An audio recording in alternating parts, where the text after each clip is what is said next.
You know what's the worst thing about realizing your marriage is falling apart? It doesn't happen suddenly. There's no dramatic moment when you wake up and understand, that's it, it's over. It's a slow, torturous process, like old wallpaper peeling off millimeter by millimeter each day. I was sitting in our kitchen, staring at my cold coffee, when I first clearly realized Sarah and I were no longer the people who stood at the altar 10 years ago. She was bustling around, getting ready for work, but there seemed to be an invisible wall between us. "James, you haven't forgotten about dinner at Mom's today?" Her voice pulled me from my thoughts.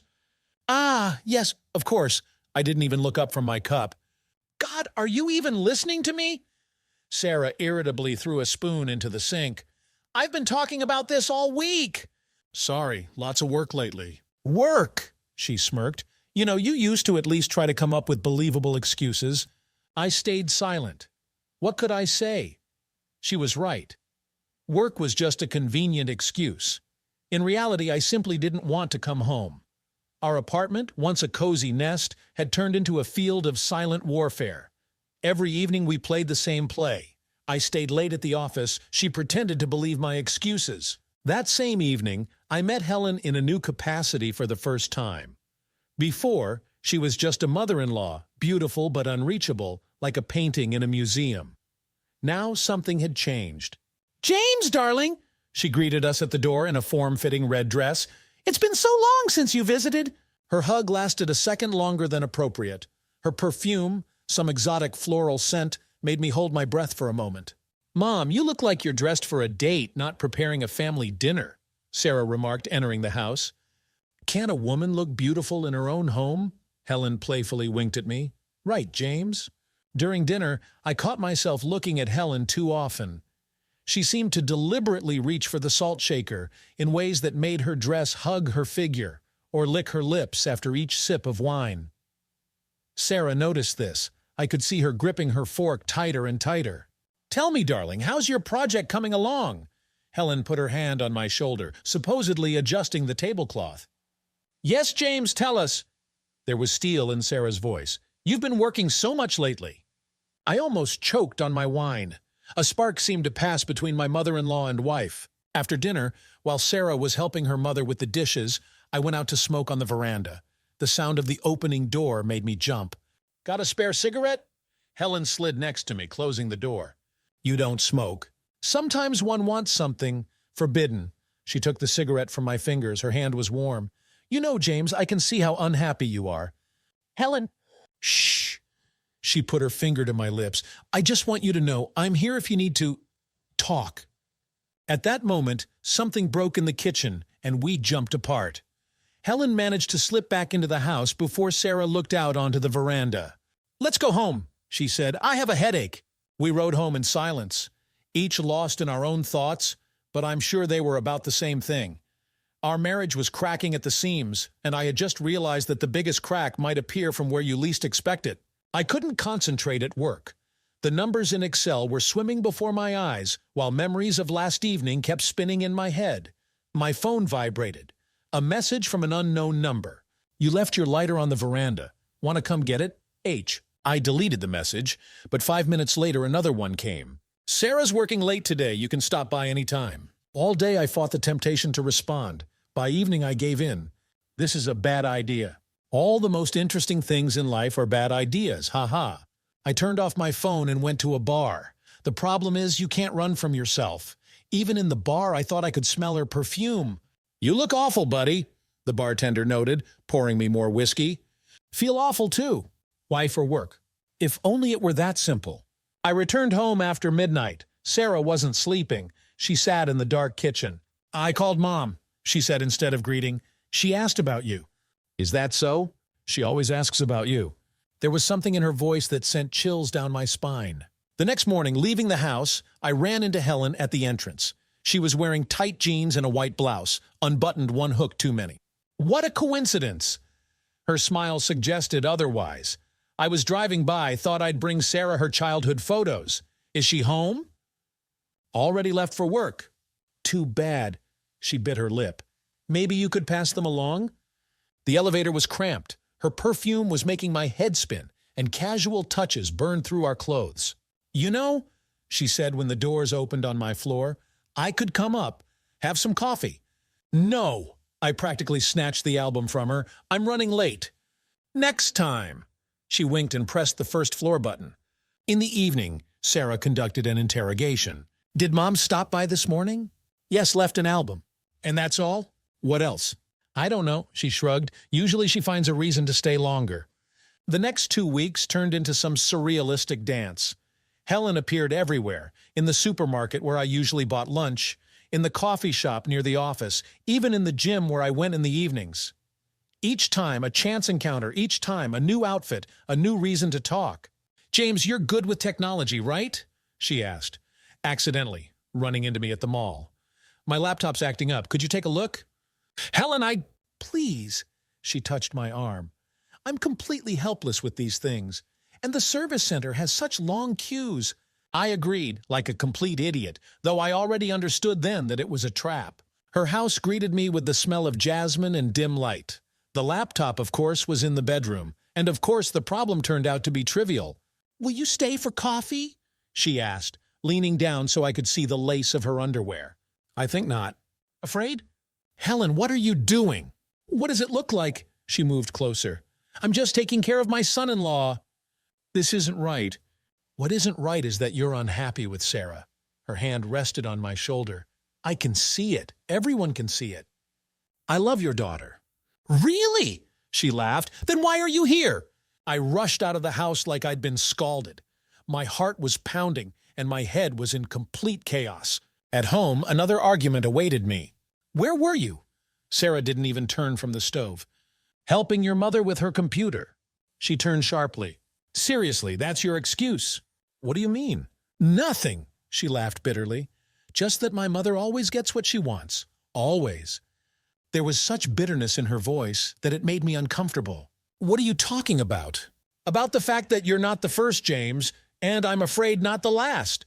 That evening I went to a bar and got drunk. After Sarah's words, something broke inside. I sat in the bar until closing time, trying to drown Helen's image and my own guilt in whiskey. I didn't go home, got a room in a cheap motel. In the morning, Sarah called, "I'm leaving for a conference for 3 days." "Okay. Just wanted to let you know." Pause. "And James, be careful." "About what?" "You know about what." I spent the whole day at work, trying to bury myself in tasks. At 7 in the evening, the phone rang. Helen. "I made too much lasagna." Her voice was soft, almost purring. "Want to keep a lonely woman company?" I should have refused, should have made up an excuse, but something inside me had broken. Maybe the alcohol hadn't fully left my blood. Maybe Sarah's words had struck a nerve. I don't know. I went. Helen met me in a silk robe. On the table, a bottle of red wine and 2 plates. I didn't see any lasagna. "Does Sarah know you're here?" she asked, pouring wine. "No." "Good." She smiled. "You know, sometimes loneliness drives you crazy, especially when you see others unhappy together." We talked a lot about my work, her travels, how unhappy she was in her marriage. With each glass, the distance between us shortened. Her knee would accidentally touch mine. Her hand would rest on my shoulder time and again. "You know, James," she moved closer, "sometimes I envy Sarah. She has you." "Helen, don't—" "Quiet." She put her finger to my lips. "Just don't say anything." Her eyes were so close, too close. Something dark and alluring swirled in them. The last boundary crumbled when she pressed her lips to mine. My mind screamed, "Stop," but my body wouldn't listen. Reality dissolved. Time stopped, and reason completely shut down, leaving only emotions and the madness of the moment. That evening we crossed the final line. It was like falling into an abyss, terrifying but impossible to stop. I woke up to the sound of rain on the roof. The clock showed 5:30 a.m. Helen slept beside me, peaceful and content, the sheet barely covering her body. My throat was dry, and only one thought pulsed in my head. What have I done? Quietly getting up, I gathered my scattered clothes. In the kitchen, I found a notepad and pen. Wanted to write a note, but what could I say? Thanks for the evening? Sorry? This was a mistake? I just left. At home, I stood in the shower for an hour, trying to wash away the scent of her perfume and my own shame. My phone was exploding with calls and messages. "Why did you leave?" "We need to talk." "James, don't ignore me." You understand this isn't the end. By evening, I couldn't take it anymore and responded, "It was a mistake, forget it." "A mistake? Do you kiss all your mistakes like that?" I turned off the phone. Couldn't concentrate at work. Colleagues noticed my state. "Hey, James, you look like you've seen a ghost," Mike joked. "If you only knew, buddy," I thought. At lunch, I went to a different cafe, far from the office, but Helen seemed to know. She was sitting at a window table. "Will you join me?" She smiled as if nothing had happened. "No." "James, don't be childish. We're adults." "That's exactly why I'm leaving." Sarah returned in the evening. I could barely look her in the eyes. "How was your weekend?" she asked, unpacking her suitcase. "Fine, worked." "Did Mom call?" I felt hot. "No, why?" "Nothing, just asking." She looked at me intently. "You know what's strange? She usually always calls when I'm away." There was something knowing in her voice. I felt cold sweat running down my back. The next few days turned into torture. Helen appeared everywhere, in the store, near the house, in cafes. She seemed to be stalking me, each time finding a reason to come closer, touch, whisper something in my ear. On Friday, she caught me near the office. "We need to talk." Her voice was serious. "We have nothing to discuss." "Do you really think so?" Her eyes flashed. "What about the fact that I could tell Sarah everything?" "You wouldn't dare." "Don't test me, darling." She ran her finger down my tie. "You know I always get what I want." That evening I got drunk. Again. The bar was noisy, but I barely noticed my surroundings. My phone vibrated with messages, Sarah asking where I was. I didn't respond. The bartender looked at me sympathetically. "Woman troubles?" "Women," I laughed bitterly. "Plural." Meeting Helen in the park was like making a deal with the devil. She chose a spot away from crowded places, a bench by the pond, hidden by old willows. "I missed you." She tried to take my hand. "Let's not do this." I pulled away. "What do you want?" "You," she smiled. "We can be together. Sarah doesn't appreciate you anyway." "Are you crazy? I love your daughter." "Love?" She laughed. "Then why did you sleep with me?" "That was a mistake." "No, darling, that was fate." She lit a cigarette. "You know, you're not the first. Not even the second." "What do you mean?" "About Sarah's husbands. All three of them." She exhaled smoke. "You did know you're her fourth, right?" It felt like a punch to the gut. Of course, I knew about Sarah's previous marriages, but I never asked for details. "The first one was a banker," Helen continued. "Proper, like you. Lasted whole 6 months before ending up in my bed." "Stop." "The second was an artist. He was easier bohemian, free spirit. And the third?" She smiled dreamily. "The third came to me himself. Said he couldn't stop thinking about me." "Why?" My voice was hoarse. "Why do you do this?" "Because I can." She shrugged. "Because it's fun. Because every time another perfect man falls at my feet, I feel alive." "You're sick." "Maybe." She put out her cigarette. "But I don't lie to myself unlike you. You want me, right now."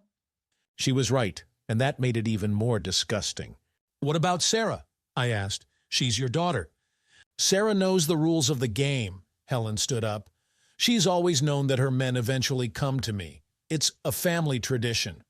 At that moment, something clicked in my head. All of Sarah's hints, her strange behavior, her words about how Mom always gets what she wants. "God," I whispered, "she deliberately brought me to you. This was a test?" "Now you're starting to understand." Helen leaned down and kissed my cheek. "You have a week to decide. Either we're together, or I tell Sarah all the juicy details of our night." She left, leaving me in complete confusion. I sat on the bench until dark, trying to piece together the fragments of reality into a complete picture. I returned home after midnight. Sarah wasn't sleeping. She sat in the kitchen with a bottle of wine. "Where were you?" she asked calmly, too calmly. "Walking, thinking. About my mother?" I froze. There was no anger in her voice, no surprise, only fatigue. "How long have you known?" I asked, sitting across from Sarah. "From the very beginning." She poured me some wine. "Mom always tests my men. It's kind of a family tradition." "And you allow it?" "Do I have a choice?" She laughed bitterly. "You know what's the funniest part? I actually believed it would be different with you." I took a big sip. "Why?" "Because you're different. We're different. When she started her usual game, you resisted longer than anyone. I thought—" Her voice broke. "I thought you really loved me." "I do love you." Don't lie, not now at least. She shook her head. If you loved me, you wouldn't have ended up in her bed. We sat in silence. Dawn was breaking outside the window. She gave me a week, I finally said. Either I'll be with her or she'll tell you everything. And what did you decide? I'm here talking to you. What do you think I decided? Sarah smiled for the first time that evening. You know, you're the first one who confessed on his own. The others, they either ran to her or lied until the end. What now? Now? She stood and walked to the window. Now we'll start over without her. Are you ready to forgive? No, she turned to me. But I'm ready to try. In another city, with a different life, without these family traditions. A week later, we moved to Seattle. Helen called several more times, but we didn't answer. Sarah filed for divorce from her fourth husband and started a new life. Alone. And me? I got my lesson. You know what's strangest about the forbidden fruit? It's not about its taste. It's about the fact that after it, you'll never be the same. It's like a snake bite. The venom stays in your blood forever. Sometimes at night, I wake up to the smell of jasmine. The phantom aroma haunts me, reminding me of that night. In such moments, I think about Sarah, about how easily you can destroy what you've built for years, and about how some lessons cost us too much. They say wisdom comes with experience, but sometimes experience leaves such deep scars that wisdom seems too high a price. Did you like this story? Let us know in the comments what you liked. Subscribe to our storytelling podcast. Also, don't forget to like and ring the bell so you don't miss more interesting stories. See you soon.